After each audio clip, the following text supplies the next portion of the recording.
pertama kali saya nge-MC ya. Nge-MC atau moderator ini nih, guru-guru saya. Mungkin tadi dibahas sama Mbak Afifah terkait dengan apa sih kontribusi nyata dari seorang Bung Karno, seorang Soekarno, yaitu akhirnya kita berbicara soal Pancasila.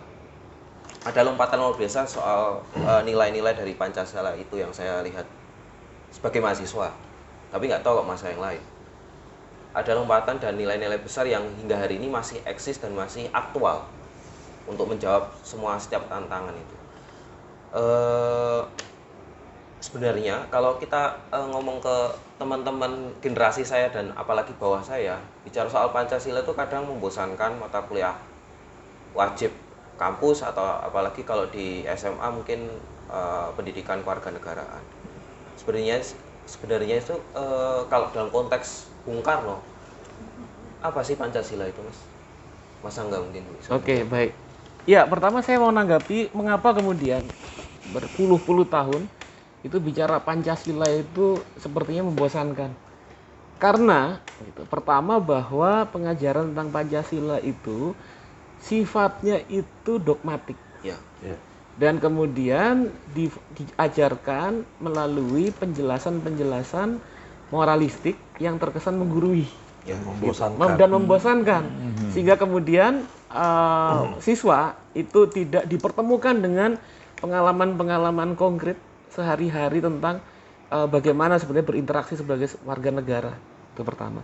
Kedua, Pancasila kemudian seringkali diputus dari konteks dan proses historisnya, gitu. Yang mana kemudian kalau kita lihat bahwa di Pancasila itu yang sebetulnya inspirasi awalnya itu dari penggalian Soekarno dalam pidato 1 Juni 1945 judulnya Lahirnya Pancasila, gitu. Yang mana kemudian itu menjadi inspirasi utama dari Pancasila yang kemudian menjadi dasar negara kita sekarang. Bung Karno bilang bahwa saya tidak menciptakan Pancasila, tapi saya menggali Pancasila. Nah, penggalian ini sebetulnya memiliki makna yang sangat penting dan fundamental. Bung Karno mau bilang bahwa Pancasila itu adalah bagian dari konstruksi besar, pemikiran, nasib, perasaan tentang rakyat Indonesia yang selama ini beratus-ratus tahun menghadapi proses penjajahan. Dan dari situ kemudian Bung Karno menggali apa yang menjadi persoalan utama dan bagaimana dengan persoalan seperti ini kemudian kita rumuskan filosofi Grundslag, fondasi dasar dari bernegara, yaitu kemudian yang dirumuskan dalam Pancasila. Nah, Pancasila sendiri ini kemudian pada awalnya pada konteks Bung Karno itu merumuskan itu adalah sebuah semacam rangkuman dari bertahun-tahun Bung Karno kemudian merumuskan, memikirkan dan memandang apa yang harus kemudian dicapai ketika Indonesia merdeka ini, gitu kan. Sehingga kemudian muncul berbagai gagasan-gagasan yang dalam konteks Pancasila Soekarno tidak seperti pemahaman yang selama ini kita dapat tentang Pancasila itu sebagai gagasan atau nilai-nilai yang sama sekali tidak berhubungan dengan dunia luar.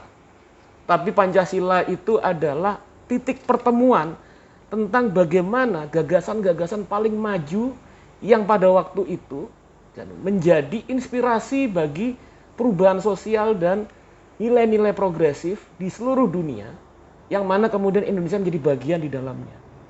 Yang bisa kita lihat misalnya dalam rumusan Bung Karno, pertama beliau bicara tentang kebangsaan. Bahwa kebangsaan dalam Pancasila itu adalah bukan kebangsaan yang sempit, tapi kebangsaan yang berhubungan dengan kemanusiaan. Arti luas. Iya, arti luas. Dia kemudian mengutip Gandhi, "My nationalism is humanity." Itu kebangsaannya Bung Karno. Yang artinya bahwa kebangsaan Indonesia tidak berdasarkan pada upaya untuk menjadi lebih tinggi, lebih agung, lebih superior daripada bangsa yang lain. Yang mana dalam sejarahnya menurut Bung Karno itu seringkali dilakukan melalui penjajahan.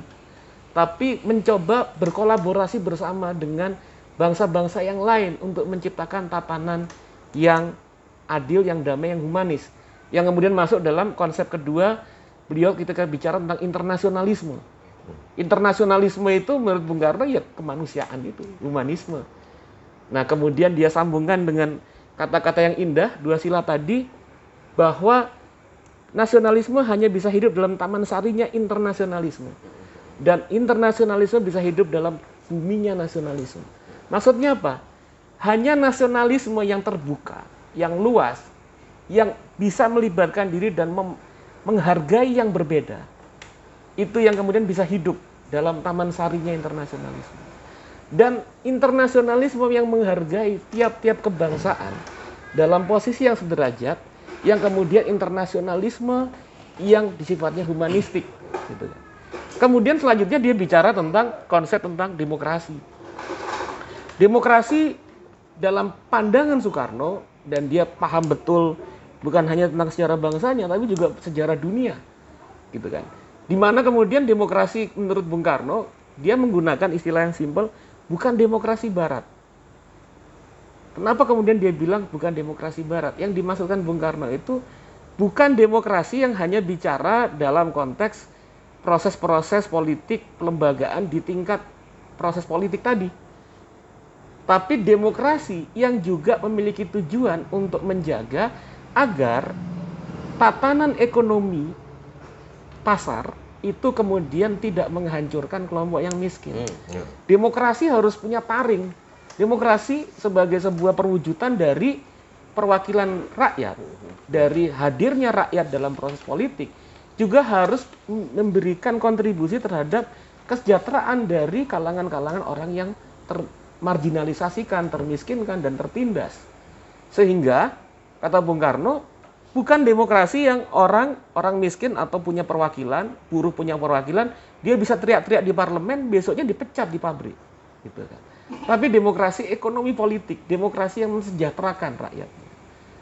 Jadi sifatnya interaktif, kebangsaan yang terpeduli dengan internasionalisme, kebangsaan yang humanis, kemudian demokrasi yang peduli tentang kesejahteraan ekonomi, keadilan sosial, dan terakhir kemudian ini yang seringkali jadi salah paham, loh kok ketuhanan taruh di terakhir kan gitu kan. Yang harus dipahami, Bung Karno itu bicara pada waktu itu dalam pidato tanpa teks, sebagai orasi. Kalau orasi, Pak Eko paham, Gus Yusuf paham, intinya taruh di belakang, gitu kan pasti kan. Sebagai kemudian yang ditunggu-tunggu itu apa?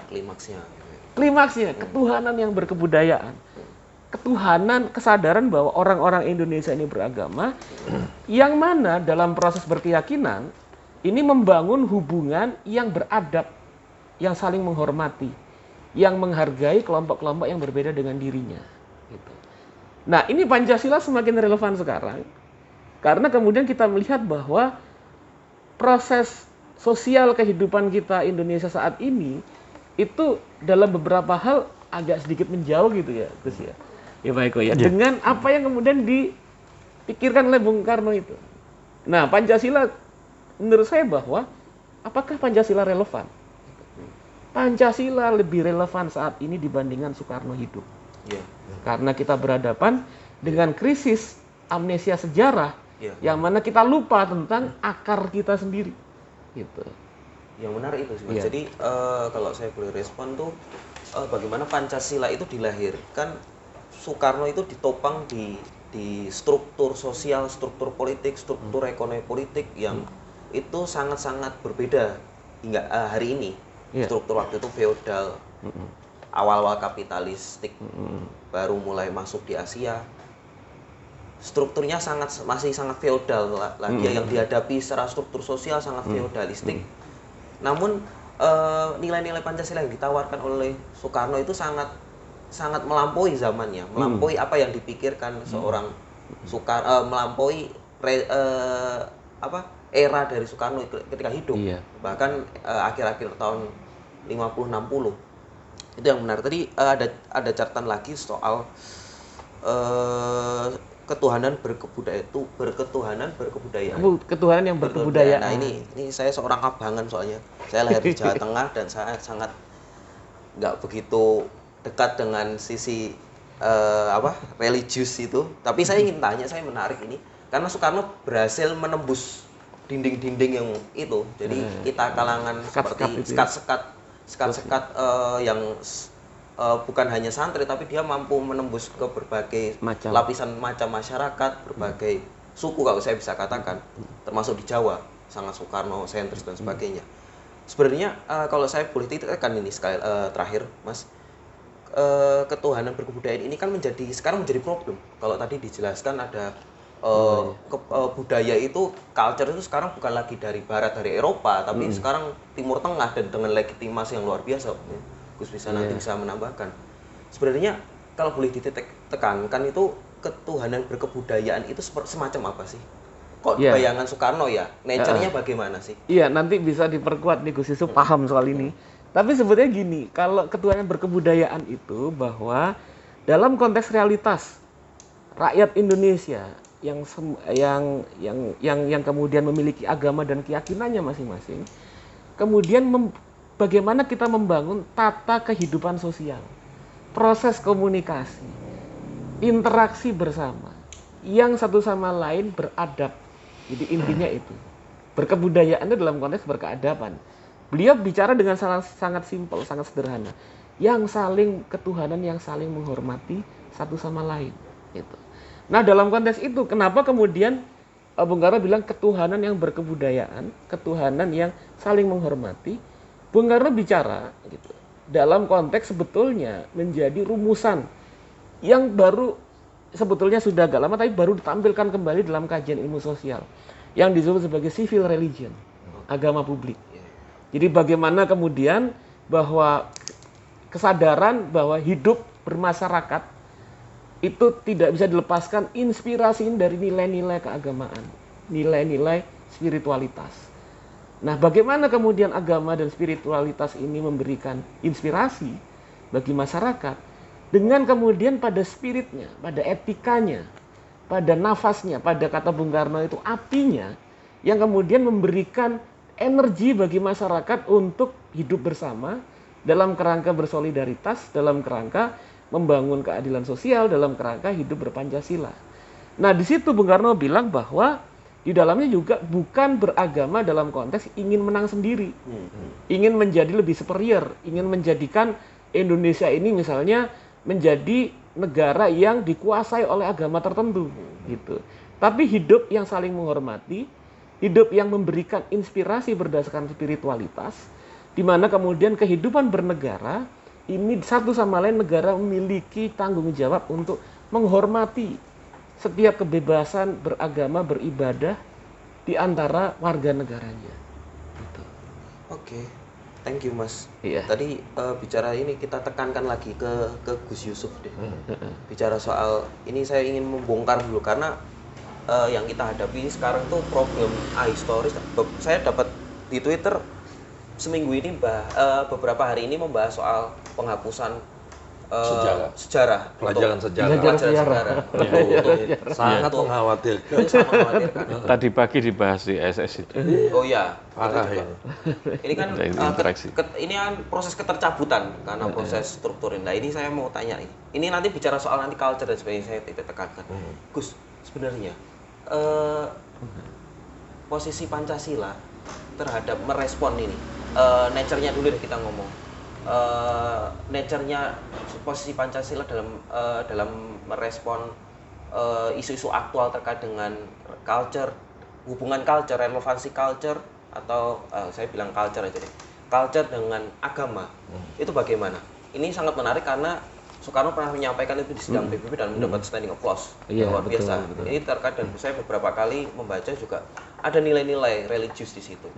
Ada dibilang sebagai di dalamnya ada teks suci di situ, ada Al-Qur'an, nilai-nilai value.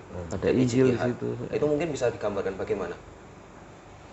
Tahun 2016 saya berkesempatan diundang ke Amerika, ke kantor PBB, yang di situ dikatakan oleh salah satu staf di sana,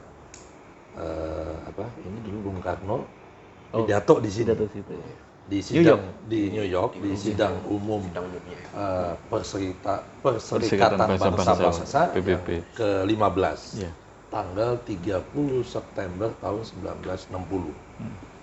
Beliau, saya ngebayangin tuh, gitu kan, Saya ngebayangin kalau gitu nanti ketemu di mana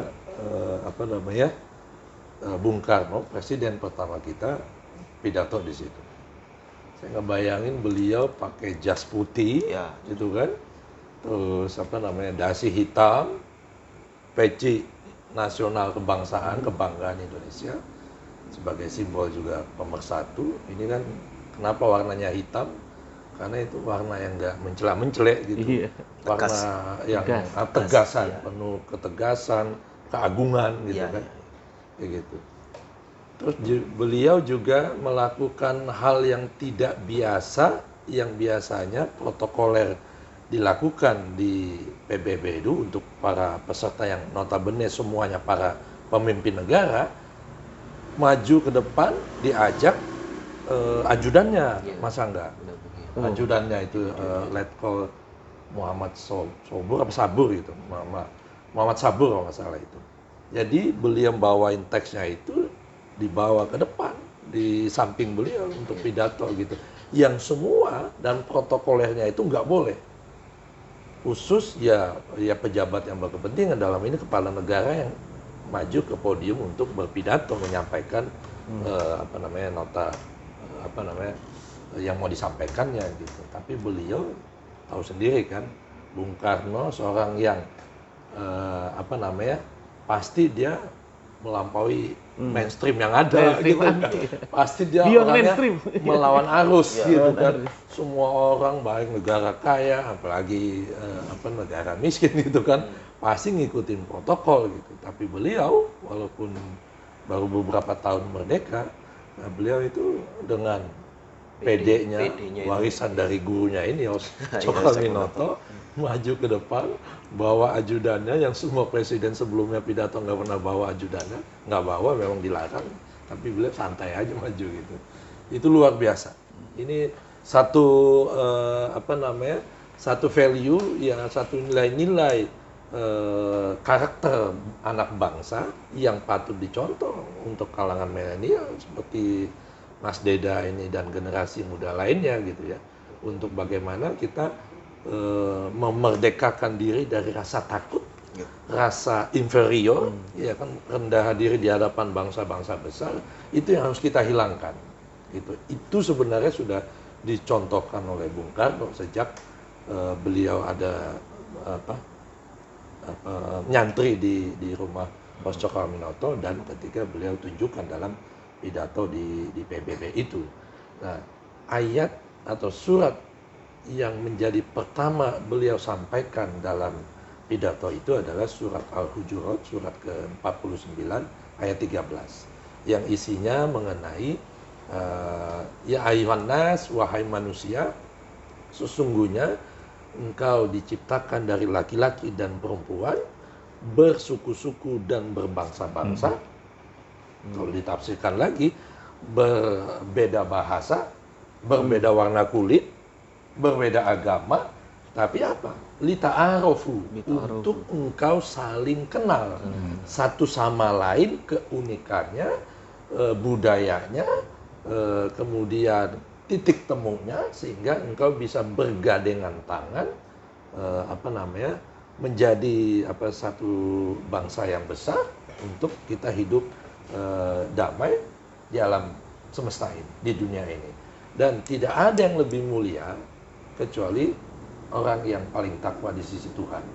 Kemudian di akhirnya beliau tutup dengan kutipan Injil bahwa tempat yang tinggi, segala kemuliaan ada di tempat yang tinggi. Nah, kemuliaan baik secara mental, spiritual, intelektual, dan moral itu hanya bisa dengan kesadaran spiritual yang sudah sampai titik yang beliau lagi sering katakan juga, yang didapatkan dari Hos Cokroaminoto adalah semurni-murninya tauhid. Gitu.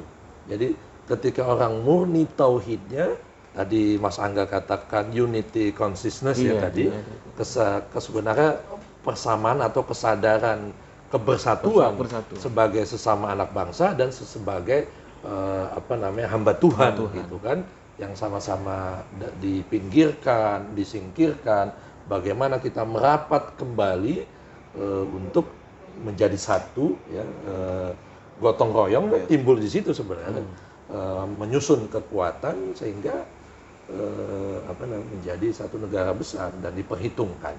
Dan pesan dari surat Al-Hujurat ayat 13 ini juga ingin dikatakan oleh Bung Karno bahwa Indonesia ini Bhinneka Tunggal Ika, gitu. Karena tadi dan sesuai dengan value Islamisme yang atau nilai-nilai spiritual yang beliau dapatkan ketika dalam pengasingan atau di penjara, di Ende, di Bangka, di Sukamiskin, gitu kan, yang mana beliau mengatakan bahwa kebinekaan di Indonesia ini satu keniscayaan, gitu. Jadi tidak bisa disamaratakan, gitu, karena memang kita terlahir dari bangsa yang berbeda suku, bahasa, agama dan sebagainya, gitu.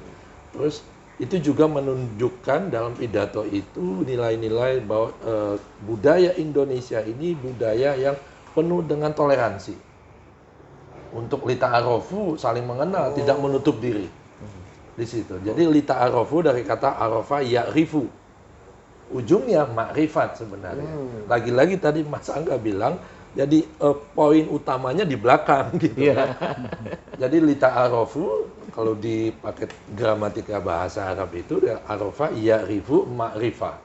Jadi makrifah ini sebagai bukti semurni-murninya tauhid. Ya makrifat, mengenal sebenar-benarnya kenal Tuhan yang disembahnya. Itu yang beliau dapat, yang diinspirasi dalam pidato di PBB tahun 60 itu. Mengenal budayanya, mengenal bahasanya, mengenal bahwa Tuhanmu adalah Tuhanku, Tuhanku adalah Tuhanmu.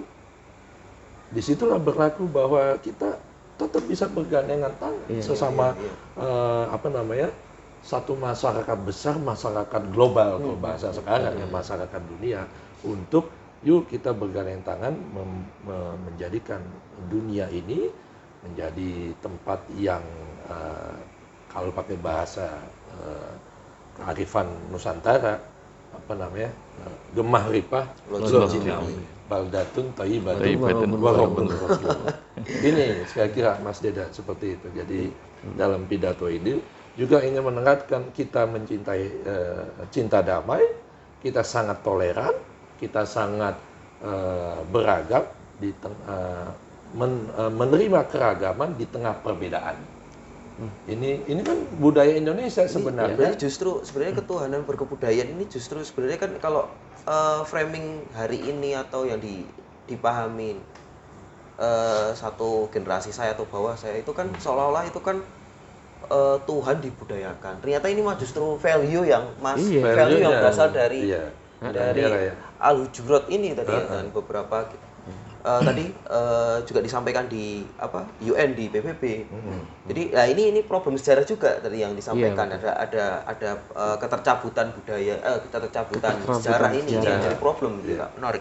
Tapi saya satu lagi Gus terkait dengan ini kan justru ini menciptakan Islam yang seolah-olah diambil dari kitab suci, tetapi ini menciptakan karena dibaca pembacaan oleh seorang Soekarno yang telah mengalami proses yang luar biasa, pengasingan dekat dengan rakyat, bahkan berguru sama Mbah Cokro ini. Ternyata telah menciptakan Islam yang saya bisa katakan progresif, Islam yang moderat.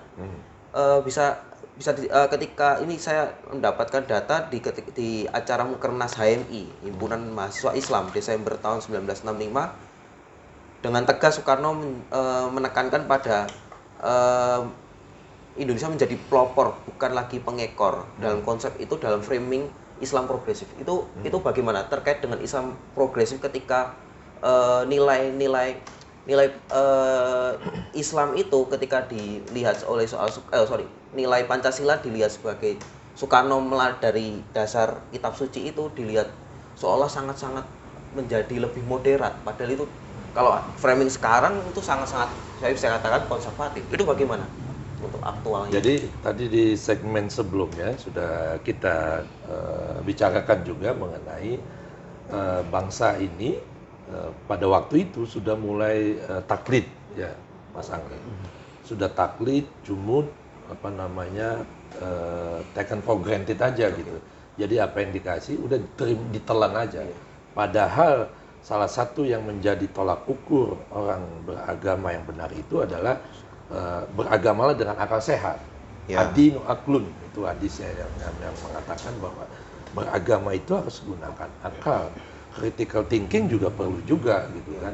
Tapi bukan ngakal-ngakalin di sini. Zaman sekarang banyak yang ngakal-ngakalin agama buat kepentingan perutnya, politiknya, kelompoknya dan sebagainya. Tapi di zaman Soekarno, bagaimana nilai-nilai universalitas agama dalam hal ini Islam sebenarnya memadukan semua agama sih, Bung. Kita tahu betul itu apa yang dia baca kan, beliau baca itu semua tradisi beliau baca, semua buku beliau baca kanan kiri kan, luar biasa gitu. Jadi buat saya ini sebenarnya bagian dari transcendent unity of religion. Kalau pakai bahasa filsafatnya itu. Jadi mentransendenkan agama-agama yang banyak ini menjadi bukan menyamakan bahwa semua agama itu sama, bukan, tapi lebih kepada nilai universalitas semua agama itu menuju pada satu titik yang sama. Tadi semurni-murninya tauhid itu ya ma'rifatullah, yang lita'arofu itu mengenal Tuhanmu, Tuhanku, Tuhan yang sama, Tuhan yang Maha Esa. Yang dimana disitulah kita mengabdi untuk melayani Tuhan, juga melayani kemanusiaan dan keindonesiaan. Nah, di konteks ketika musyawarah kerja nasional Himpunan Mahasiswa Islam itu, kenapa beliau katakan jadilah bangsa yang pelopor, bukan pengekor? Karena di hadapan ini nih mahasiswa kebanyakan nih kan, anak-anak muda zaman itu gitu kan, yang harus disemangati dengan nilai-nilai spiritualitas yang bersumber berakar dari lagi-lagi kembali kepada spiritualitas ajaran yang notabene mayoritas di Indonesia adalah Muslim di situ. Makanya menjadi bangsa yang pelopor artinya bangsa yang selalu maju terdepan, bukan iklan ini, bukan gitu kan. Jadi berlomba-lomba untuk menjadi nomor satu.